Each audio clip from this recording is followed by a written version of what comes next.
I am R.S. Yadav. I am a diplomat in the Indian Embassy.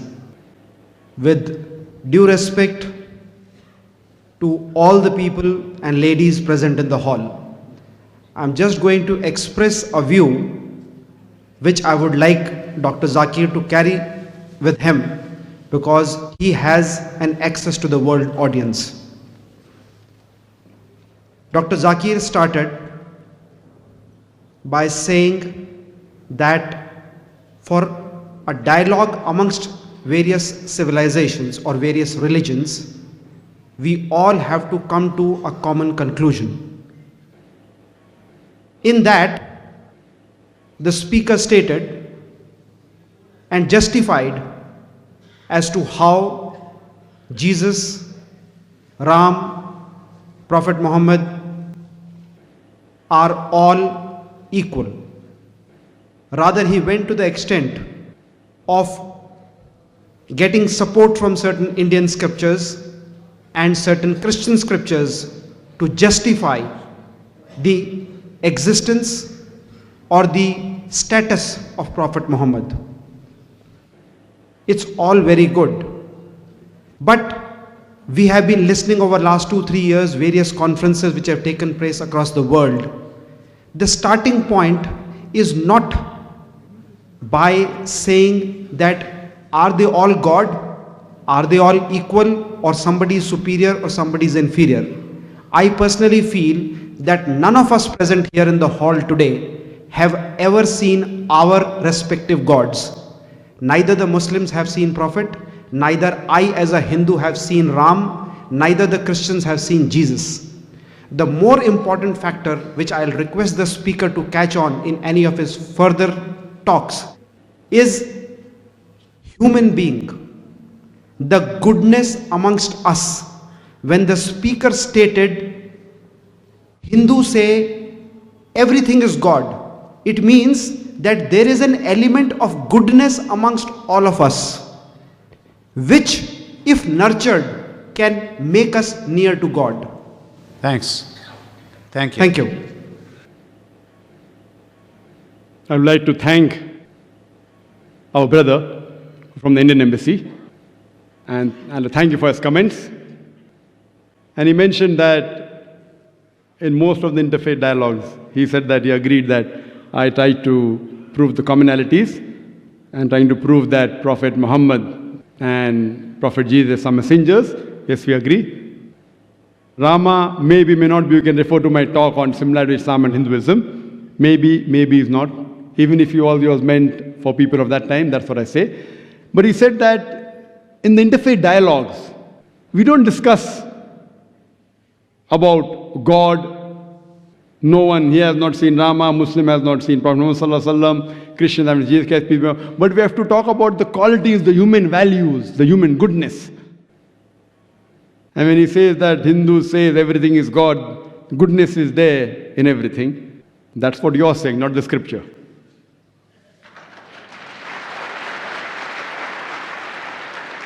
Coming to your point, I do agree.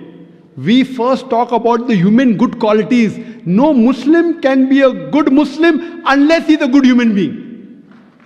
And number one duty of a human being is he should thank his Creator Almighty God.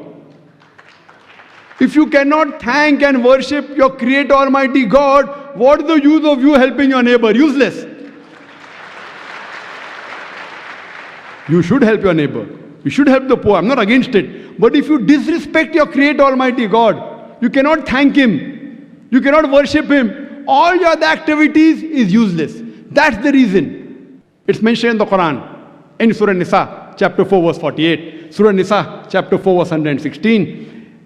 If Almighty Allah subhanahu wa ta'ala wants, He may forgive any sin. But the sin of shirk, He will never forgive. For anyone who does shirk, associate partners with God, he has stayed far away. The biggest sin in Islam is shirk, associating partners with God. And similarly, that's what the Quran says in Surah Ma'idah chapter 5 verse 72. That they are doing kufr. Those who say that Jesus Christ, peace be upon him, son of Mary, is Allah.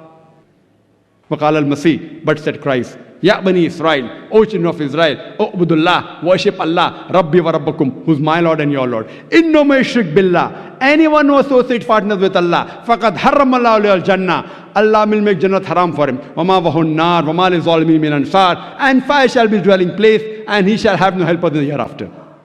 So here the biggest sin in Islam is shirk. Same thing is mentioned in the Bible. What I quoted to you.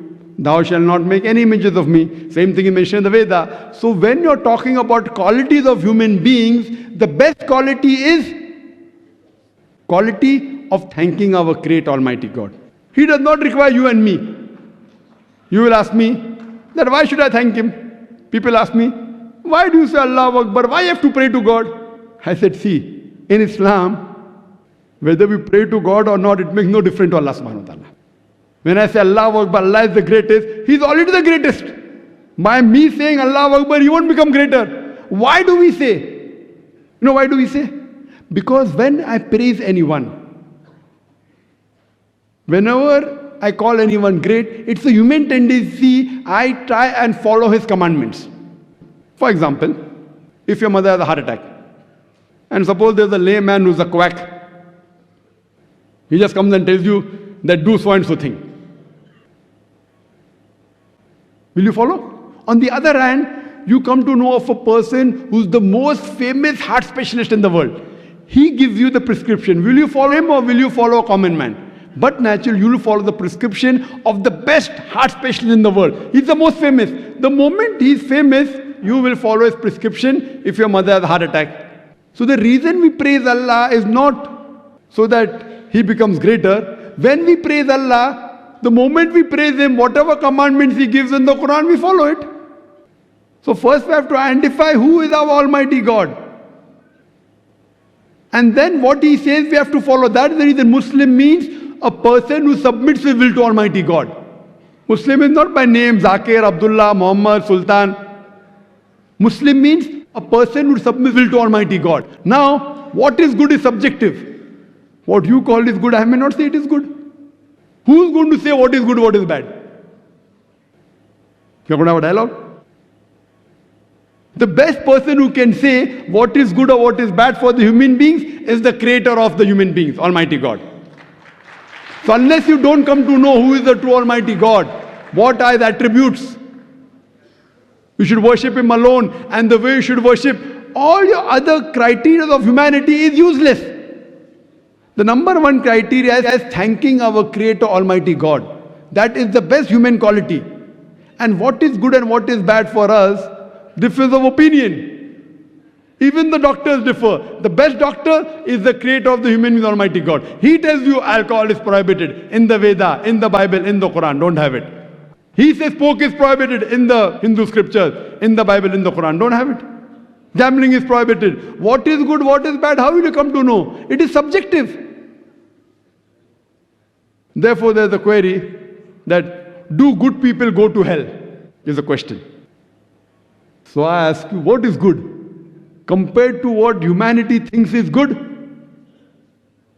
Fine, love each other, no problem, girls and boys mixing, pornography, no problem, everything is good. So if this is what you call is good, no problem, intermingling, homosexuality, everything is good. So such good people will surely go to hell. First you have to realize by the definition what is good.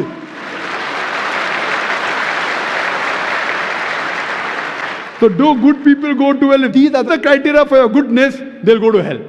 In religion, no good person can ever go to hell. Who is a good person? Number one, the person who realizes his creator, who respects him, who worships him and follows his commandment. That's the reason in the interfaith, the most important point is to identify who is our God and to worship him and no one else, then the messengers and then the other things. Hope that answers the question, brother.